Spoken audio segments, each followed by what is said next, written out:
এখানে হচ্ছে ডাল, যে দেখো হচ্ছে ডাল, জল রেখে ভাত দিয়েছি, হয়ে গেছে, হয়ে গেলেই ব্যাস তারপর রান্নার স্টার্ট। এবার হচ্ছে বেগুন ভাজা,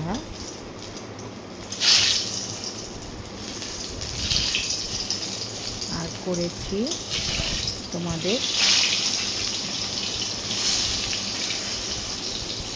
কুমড়ো ভাজা,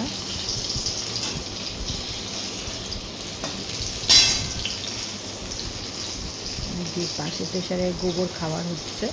এই যে কুমড়ো ভাজা হয়ে গেছে, আর এবার পাঁচফোড়নটা দিয়ে চিংড়ি মাছটা ভেজে নিচ্ছি, কেননা কালো মাথা চিংড়ি মাছ দিয়ে করবো, তো তার জন্য ভেজে নিলাম।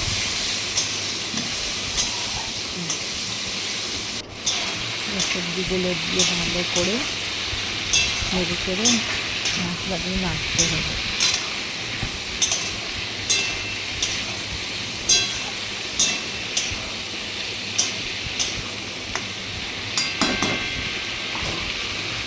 পালং শাক দিয়ে ঢাকা দিয়ে রাখলাম একটু।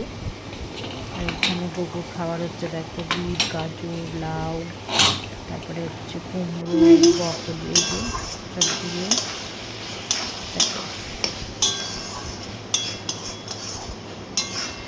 পালং শাকের চচ্চড়ি হচ্ছে, এটা চিংড়ি মাছ দিয়ে।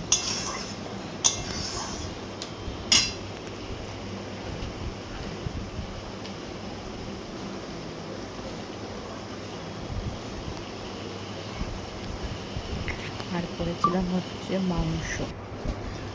মাংসটা কষানো হচ্ছে, দেখো কালার থেকে যখন টকটকে লাল।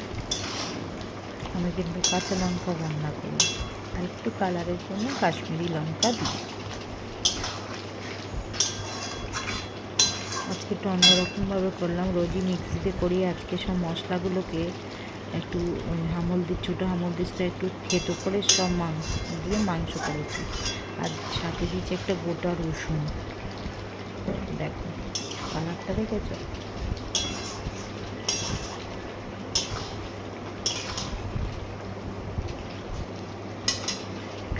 আসলে কী বলো তো বন্ধুরা, যত কষবে মাংস তত সুন্দর হবে খেতে। যে কোনো মাংস, তুমি মুরগি বলো, মাটন বলো, যাই হোক। তো দেখো তেল ছেড়ে এসছে, আর আমরা তো আলু বেশি খাই না। আর এখন এই যে জানলাটা একটু খুলে দিয়েছি, হলো দেখো আলোতে দেখো শুধু।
বাটি নিয়ে গুড় করছে, এই যে বাটি মুখে নিয়ে গুড় করছে, এই দেখো বাটি নিয়ে গুড় করছে, বসে পড়লো বাটি নিয়ে। এই যে খাবে এখন। টুনু টুনু তুমি এখন কী খাবে? তুমি এখন ভাত খাবে? তুমি এখন ভাত খাবে? এই যে বসে আছে।